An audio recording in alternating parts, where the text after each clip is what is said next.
여러분, 상상도 못할 일이 미국 명문대에서 벌어졌습니다. 한국 엄마가 미국에서 유학 중인 딸에게 보낸 캐리어 하나가 미국 대학교 기숙사를 난리가 나게 했다는데요. 처음엔 의심의 눈초리로 바라보던 미국 학생들이 오히려 나도 하나만 더 줄 수 없냐며 아우성치고 교수님들까지 어디서 살 수 있냐며 물어보게 된 기막힌 반전. 추위와 외로움에 시달리던 한국 유학생에게 보내진 그 캐리어 속 평범한 한국의 물건들은 도대체 무엇이었을까요? 안녕하세요. 저는 이채윤입니다. 서울에서 태어나 고3 끝물에 눈물 콧물 쏟아가며 유학 준비를 했습니다. 그 결과 미국 동부의 전통 깊은 명문대 컬럼비아 대학교에 입학하게 됐죠. 친구들과 가족은 모두 제게 축하한다며 부러움을 표현했어요. 너 진짜 미국 명문대 가는 거야? 거기 교수 이름만으로도 교과서잖아. 그런 말들을 많이 들었습니다. 하지만 막상 와보니 현실은 달랐어요. 웅장한 고딕 건물들 사이를 걸으며 처음 느낀 감정은 압도적인 외로움이었죠. 여긴 공부하는 감옥이구나. 이 생각이 머릿속을 떠나지 않았습니다. 기숙사는 생각보다 너무 쌀쌀했어요. 난방이 있다고는 하지만 한국 온돌에 익숙한 제게는 턱없이 부족했죠. 창문 틈새로 들어오는 찬 바람은 이불 3개를 덮어도 뼈 속까지 파고들었습니다. 음식은 어땠냐고요? 매일 차갑게 식은 샌드위치와 생야채 샐러드에 지쳐갔어요. 가끔 따뜻한 수프가 나오면 마치 보물을 찾은 듯 기뻤습니다. 하지만 그마저도 미국식 짠맛에 적응하기 어려웠죠. 무엇보다 힘든 건 사람들이었어요. 다들 겉으로는 하이, 하우 아유 라며 친절했지만 그 뒤로 이어지는 깊은 대화는 없었습니다. 모두 바쁘게 자기 일에만 집중하는 분위기였죠. 미국 친구들은 쿨해 보였지만 내게는 그 쿨함이 너무 차갑게 느껴졌어요. 수업은 또 어땠을까요? 빠른 영어로 진행되는 강의를 따라가기 위해 녹음본을 밤새 들으며 공부했습니다. 토론 수업에서는 목소리를 높이는 미국 학생들 사이에서 의견 한마디 내기가 너무 어려웠어요. 교수님이 채윤, 당신 생각은 어때요? 라고 물을 때마다 심장이 멎는 것 같았죠. 한국을 떠나기 전 저는 미국 생활을 얼마나 기대했는지 몰라요. 넓은 캠퍼스, 다양한 사람들, 영화에서 보던 그 모든 것들이 제 앞에 펼쳐질 거라 생각했죠. 하지만 막상 타국에서 혼자 지내다 보니 한국의 모든 것이 그리워졌습니다. 그 모든 평범했던 일상이 이곳에선 사치처럼 느껴졌습니다. 경쟁에서 이겼다는 기쁨도 잠시, 외국에서의 생활은 매일이 작은 도전의 연속이었습니다. 영어로 된 배달 앱 주문하기, 기숙사, 세탁기 사용법 익히기, 그리고 가장 어려웠던 낯선 이들 속에서 자신의 존재감 찾기까지. 그렇게 첫 한 달이 지났어요. 책상 앞에 앉아 나 여기서 못 살겠어라는 내용의 긴 카톡을 엄마에게 보냈죠. 눈물이 키보드 위로 뚝뚝 떨어지던 그날 밤은 아직도 생생합니다. 딸, 엄마가 너에게 한국을 보내줄게. 엄마의 이 한마디가 모든 것을 바꿔놓을 줄은 그때는 몰랐어요. 그로부터 2주 후 기숙사 로비에서 받은 문자 한 통. 미즈. 리, 요 패커지 해즈 어라이브드. 무슨 택배가 왔다는 걸까 의아했습니다. 로비로 내려가 보니 거기엔 거대한 분홍색 캐리어가 놓여 있었어요.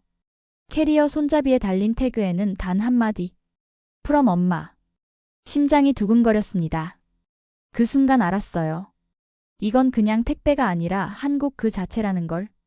캐리어를 끌고 4층 제 방까지 올라가는 동안 같은 층 친구들의 시선이 느껴졌어요. 또 뭔가 특이한 걸 가져왔나 봐. 그런 눈빛이었죠. 방문을 닫고 침대 위에 캐리어를 올려놓았습니다. 손이 떨렸어요. 지퍼를 천천히 열었죠. 그 순간 한국의 냄새가 확 풍겨왔습니다. 진짜로 편의점이 통째로 캐리어에서 쏟아져 나오는 기분이었어요. 가장 먼저 눈에 들어온 건 엄마의 손편지였습니다. 채윤아, 너무 걱정하지 마. 한국에서도 네가 매일 빛나는 모습 보고 있을게. 이 물건들로 친구도 만들고 힘내서 공부해. 순간 눈물이 또 왈칵 쏟아졌어요. 캐리어 안에는 제가 좋아하는 모든 것들이 꽉 차 있었습니다. 맥심 믹스커피 한 박스, 다양한 마스크팩들, 불닭볶음면 5개 묶음, 떡볶이 밀키트, 그리고 제가 좋아하는 아이돌 굿즈까지. 엄마의 따뜻한 정성에 한참을 울었어요. 그러다 갑자기 한 가지 생각이 들었습니다. 이 모든 걸 혼자서만 즐겨야 할까?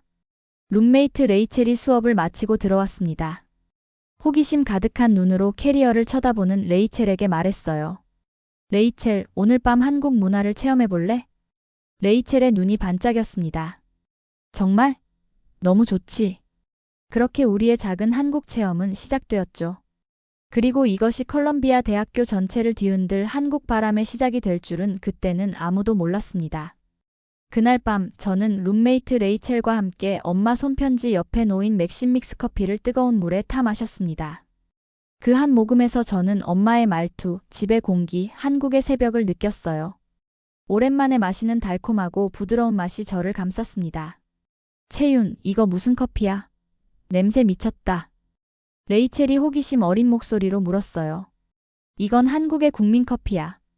맥심 믹스커피라고. 한 잔 줄까? 저는 기쁜 마음으로 레이첼에게도 한 잔 타줬습니다. 첫 모금을 마신 레이첼의 눈이 동그래졌어요. 오마이갓, 이거 너무 달고 부드럽고 진짜 위로가 되는 맛이야. 나 내일 중간고사인데 이거 없었으면 진짜 울었을 듯. 저도 놀랐습니다. 미국 대학생들은 블랙커피만 마시는 줄 알았거든요. 하지만 레이첼은 믹스커피의 달콤함에 완전히 매료된 것 같았어요. 그날 밤 늦게 옆방 사라가 노트북을 들고 공부하러 왔습니다. 시험 준비로 지친 얼굴이었죠. 레이첼이 먼저 말했어요. 사라, 채윤의 매직 커피 한번 마셔봐. 진짜 힘이 나. 사라도 한 잔 마시고는 감탄했습니다. 이거 뭐야? 스타벅스보다 맛있는데? 도서관에서 밤샐 때 이거 있으면 좋겠다. 다음날 아침 믹스커피 소문은 기숙사 3층 전체에 퍼졌어요. 수업 가기 전 3명의 여학생이 제 방문을 두드렸습니다. 채윤, 미안한데 그 한국 커피 좀 맛볼 수 있을까? 저는 기쁜 마음으로 모두에게 커피를 타주었어요. 그들의 얼굴에 번지는 미소를 보는 것은 정말 특별한 경험이었습니다. 미국에서 처음으로 느껴본 나눔의 기쁨이었죠. 채윤, 이렇게 다 나눠줘도 돼? 여기서 구하기 힘들 텐데. 한 친구가 미안한 얼굴로 물었어요. 괜찮아. 한국에선 이렇게 나누는 게 당연해. 정이라고 하는데 뭐랄까? 서로 챙겨주고 베푸는 마음? 우리 문화의 중요한 부분이야. 제가 대답했죠. 그 말에 친구들이 감동한 듯 서로 눈빛을 교환했어요. 그거 정말 아름다운 문화네. 우리는 너무 자기 것만 챙기는 것 같아. 그날 이후 저희 기숙사 복도에선 K커피 한 잔만 부탁해라는 말이 유행처럼 돌기 시작했어요. 시험 기간이 다가오자 더 많은 학생들이 찾아왔습니다. 밤새 공부하는 데 필요한 달콤한 에너지원을 찾아서요. 저는 엄마에게 급히 연락했습니다. 엄마, 믹스커피 한 박스 더 보내주실 수 있어요? 여기서 대박났어요. 일주일 후 엄마는 믹스커피 3박스를 더 보내주셨어요. 그리고 저는 기숙사 공용 주방에 작은 커피 스테이션을 만들었습니다. 매일 아침 7시부터 9시까지 저는 그곳에서 지나가는 학생들에게 믹스커피를 나눠주었어요. 채윤의 모닝커피는 곧 기숙사의 명물이 되었습니다. 처음엔 같은 층 친구들만 왔지만 점차 다른 층, 심지어 다른 기숙사 학생들까지 찾아왔어요. 그들은 한국 커피의 맛에 중독된 것 같았습니다. 재미있는 일도 있었어요. 문학과 교수님이 아침 조깅을 하다 우연히 커피 스테이션을 발견하셨죠. 한 모금 마시고는 놀라워하셨어요. 이건 뭐죠? 한국에서 온 건가요? 맛이 특이하네요. 아침에 이런 달콤함이 필요했어요. 저는 그제서야 깨달았습니다. 맛의 기억은 국경을 초월한다는 것을. 우리 모두는 위로와 달콤함을 찾고 있다는 것을. 믹스커피는 단순한 음료를 넘어 소통의 다리가 되었어요. 시험 기간이 끝나고 많은 친구들이 저에게 와서 고백했습니다. 채윤, 내 커피 덕분에 시험 통과했어. 한국 커피가 내 구원자였어. 그렇게 믹스커피는 저를 한국 커피 소녀로 만들었고 외롭던 제 기숙사 생활에 첫 번째 변화를 가져왔습니다. 낯선 땅에서 처음으로 제가 누군가에게 도움이 될 수 있다는 자신감을 얻었죠. 믹스커피의 인기가 한창이던 11월, 미국 동부에 갑자기 추위가 찾아왔어요. 창밖으로 눈이 내리기 시작했고 기숙사는 더욱 쌀쌀해졌습니다. 아무리 난방을 올려도 한국 온돌만큼 따뜻하지 않았죠. 그때 캐리어 깊숙한 곳에서 발견한 구원자 바로 핫팩이었습니다. 엄마가 계절을 예상하고 챙겨주신 거죠. 손으로 만지자마자 따뜻해지는 핫팩을 꺼내 들고 주머니에 넣었습니다. 아침 강의실로 가는 길 손에 쥔 핫팩 하나가 저를 얼마나 행복하게 했는지 몰라요. 캠퍼스를 걷는 다른 학생들은 두꺼운 장갑을 끼고도 손을 호호 불고 있었지만 저는 주머니 속 핫팩 덕분에 따뜻했습니다. 이게 뭐야? 주머니가 뜨겁네. 수업 중 옆자리에 앉은 조씨가 신기한 눈으로 물었어요. 한국의 겨울 필수템 핫팩이야. 이건 흔들면 뜨거워지는 타입이고 또 몸에 붙이는 종류도 있어. 제가 하나를 건네자 조씨의 눈이 동그래졌습니다. 어떻게 전기나 충전 없이 뜨거워지는 거야? 마법이야? 조씨가 놀라워했죠. 화학 반응을 간단히 설명해주니 미국 친구들은 더 신기해했어요. 다음 날부터 기숙사 친구들이 줄을 서기 시작했습니다. 채윤, 그 마법의 주머니 나도 좀 줘. 이번엔 마스크팩보다 더 큰 반응이었습니다. 철저히 실용적인 물건이었거든요. 토요일 밤 파티에 갈 때, 축구 경기 응원 갈 때, 심지어 도서관에서 밤샘 공부할 때도 핫팩은 필수품이 되었습니다. 미국 친구들은 특히 몸에 붙이는 핫팩에 열광했어요. 어떻게 이런 생각을 하지? 5단에 붙이면 되다니. 여기선 전기담요나 히터만 사용하다 보니 몸에 직접 붙이는 아이디어는 새로웠던 거죠. 엄마에게 급히 전화했습니다. 엄마, 핫팩 더 많이 보내주세요. 다들 미쳐 돌아가요. 특히 붙이는 핫팩 많이요. 마침 기숙사 관리인이 지나가다 우리 대화를 들었어요. 뭐가 그렇게 인기야? 제가 핫팩을 보여주자 그도 관심을 보였습니다. 이거 정말 좋겠는데 기숙사 프론트 데스크에서 팔면 어떨까? 학생들한테 필요한 물건 같은데. 그렇게 미국 대학 기숙사에 처음으로 한국식 핫팩이 공식 판매되기 시작했습니다. 심지어 대학 상점에서도 문의가 왔어요. 이 제품 수입 경로를 알 수 있을까요? 교수님 한 분이 수업 시간에 언급하기도 했습니다. 오늘 문화적 혁신에 대해 이야기해 볼 텐데 한국에서 온 채윤이 소개한 핫팩이 좋은 예시가 될 것 같아요. 작지만 효과적인 솔루션이 어떻게 생활을 바꾸는지 보여주죠. 저는 웃으며 친구들을 부르곤 했어요. 따뜻한 한국 마음 나눠가세요. 미국 친구들의 차가운 손에 핫팩을 건네며 저는 또 다른 문화의 다리를 만들고 있었습니다. 주말 기숙사는 한산했습니다. 대부분의 학생들이 파티에 갔거나 도서관에서 과제를 하고 있었죠. 저는 그동안 참았던 한국 음식에 대한 그리움을 더는 견딜 수 없었습니다. 드디어 캐리어에서 불닭볶음면을 꺼냈어요. 기숙사 공용 주방으로 향했습니다. 다행히 아무도 없었죠. 조용히 물을 끓이고 면을 삶기 시작했어요. 곧 불닭볶음면 특유의 매콤한 향이 주방을 가득 채웠습니다. 그때 주방을 지나가던 미식 축구 선수 닉이 냄새를 맡고 들어왔어요. 그의 체구는 웬만한 문틀보다 컸습니다. 요, that smells dangerous. 닉이 의심스러운 눈으로 제 라면을 살펴봤죠. 이건 한국에서 가장 매운 라면이야. 불닭볶음면이라고. 제가 자랑스럽게 설명했습니다. 닉의 눈이 반짝였어요. 난 매운 거 잘 먹어. 한 젓가락만 줄래? 저는 웃으며 젓가락을 건넸습니다. 닉은 자신만만하게 큰 젓가락 가득 면을 집어 한 입에 넣었어요. 처음에는 괜찮아 보였습니다. 그러다 갑자기 그의 얼굴이 빨개지기 시작했죠. 으어. 워터. 워터. 닉은 입을 부여잡고 기숙사 복도를 달렸습니다. 그의 비명소리에 몇몇 학생들이 방에서 나와 상황을 지켜봤어요. 웃음을 참을 수 없었죠. 그런데 놀랍게도 닉은 다음날 더 많은 친구들을 데리고 제 방을 찾아왔습니다. 채윤, 나 그거 또 먹고 싶어.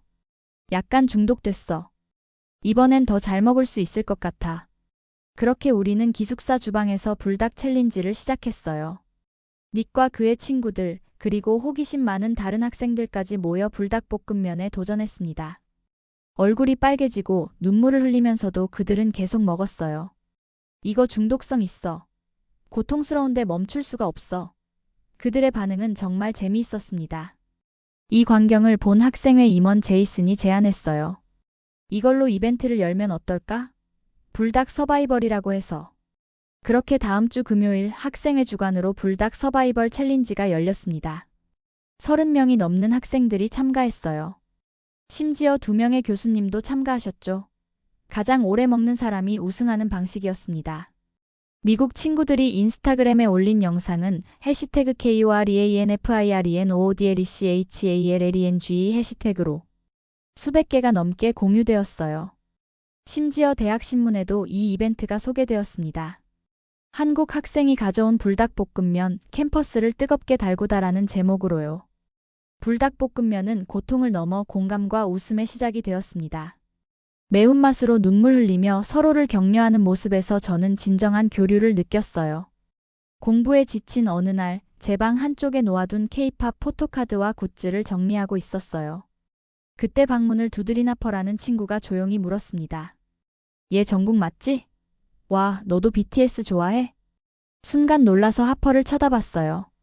미국 친구가 한국 가수를 알아본다는 게 믿기지 않았습니다. 너 어떻게 정국을 알아? 제가 물었죠. 하퍼가 웃으며 말했어요. 농담해? 지금 전 세계가 다 아는 사람인데. 나 작년부터 ARMY야. 너희 나라에서 온 사람들이 우리나라 팝 시장을 완전히 바꿔놨어. 그 순간 저는 묘한 기분이 들었습니다. 어릴 때 TV에서 헐리우드 스타들을 보면서 저 사람들은 저 멀리 다른 세계의 사람들이라고 생각했는데 이제는 한국의 K-팝 가수들이 전 세계적으로 사랑받고 모두가 알고 있다는 현실이 새삼 놀라웠어요. 괜히 애국심이 생기더군요. 그날 저녁 하퍼는 자기 노트북으로 전국의 직캠 컬렉션을 보여줬어요. 저보다 더 많은 영상을 갖고 있었죠. 다음 주엔 하퍼가 제가 준 슬로건을 들고 캠퍼스를 돌며 BTS 노래를 불렀습니다. 채윤, 솔직히 너 한국인이라서 부러워. 언젠가 꼭 한국 콘서트 보러 갈 거야. K-팝은 문화적 자부심과 함께 또 다른 교류의 창구가 되었어요. 이제 저는 단순히 외국인 학생이 아니라 K-팝의 나라에서 온 친구가 된 거죠. 전에는 제 정체성이 부끄럽게 느껴질 때도 있었는데 이제는 당당하게 한국을 소개하게 되었습니다. 이제 매일 밤 기숙사 주방에서는 믹스커피가 돌고 복도에는 불닭이 매워서 오열하는 사람들, 공용 거실에서는 핫팩을 품에 안고 한국 드라마를 보는 친구들, 그리고 제 방에는 한국 노래가 울려 퍼지고 있습니다. 처음엔 그냥 외로운 유학생 딸을 위한 캐리어였어요. 하지만 지금은 사람과 사람을 잇고 문화를 전하고 웃음을 만드는 작은 기적이 됐습니다. 미국 친구들은 이제 한국어 단어도 몇 개씩 외우기 시작했고 심지어 몇몇은 방학 때 한국 여행을 계획하고 있어요. 기숙사 관리인은 공식적으로 한국의 날을 만들자고 제안했습니다. 한 번은 레이첼이 제게 물었어요. 채윤, 이렇게 내 물건들을 다 나눠줘도 돼? 아깝지 않아? 그 순간 저는 웃으며 대답했습니다. 한국의 정은 원래 이런 거야. 함께 나누고 베푸는 게 우리 문화의 일부라고 할까? 엄마는 항상 밥 한 그릇 나눠 먹는 정이 중요하다고 하셨어. 레이첼은 잠시 생각에 잠기더니 말했어요. 그래서 너희 나라 사람들이 이렇게 따뜻한 거구나. 우리는 너무 개인주의적인 것 같아. 낯설었던 명문대 기숙사는 이제 제 두 번째 집이 되었고 처음에는 차갑게 느껴졌던 친구들은 이제 가족 같은 존재가 되었습니다. 제가 처음 미국에 왔을 때를 생각하면 정말 많은 것이 변했어요. 처음 몇 주 동안은 매일 밤 이불 속에서 울었던 기억이 나요. 이렇게 외롭고 힘들다면 차라리 포기하고 한국으로 돌아갈까? 라는 생각도 수없이 했었죠. 하지만 이제는 달라졌어요. 아침에 일어나면 누군가 제 이름을 부르며 반갑게 인사하고 수업에서는 당당하게 의견을 말할 수 있게 되었습니다. 한국의 물건들이 친구들의 마음을 열어주었고 그 친구들이 제 유학 생활에 활기를 불어넣어 주었어요. 어느 날 밤 기숙사 공용 거실에서 친구들과 한국 영화를 보다가 문득 깨달았습니다. 더 이상 외로움을 느끼지 않는다는 것을, 오히려 이곳에서의 삶이 풍요로워지고 있다는 것을, 제가 한국에서 가져온 문화와 정서가 이곳에서도 꽃을 피우고 있었습니다. 엄마에게 전화해서 말했어요. 엄마, 캐리어 하나가 제 인생을 바꿨어요. 고마워요. 이건 그냥 캐리어가 아니었어요. 그 속엔 엄마의 마음과 한국 전체가 들어있었던 거죠. 여러분, 한국의 일상이 누군가에겐 특별한 문화가 되고 한국의 따뜻함은 국경을 넘어 누군가의 겨울을 데워줍니다. 이건 단지 음식과 물건들의 이야기가 아니에요. 이것은 서로 다른 세계를 연결하는 다리에 관한 이야기입니다. 때로는 가장 평범한 것들이 새로운 곳에서는 가장 특별한 것이 된다는 걸 보여주는 이야기죠. 엄마의 사랑이 담긴 맥심 커피와 핫팩이 문화의 벽을 허물고 친구들을 만들어준 감동적인 순간들. 여러분도 혹시 해외에 계신 가족이나 친구에게 한국의 정을 담아보낸 물건이 있으신가요? 또는 외국에 나가면 꼭 챙기게 되는 한국 제품들이 있으신가요? 댓글로 여러분의 이야기를 들려주세요. 구독과 좋아요, 알림 설정으로 전 세계 속이 감동적인 한국 이야기들이 더 많이 전해질 수 있도록 감동민국 채널을 응원해주세요. 감사합니다.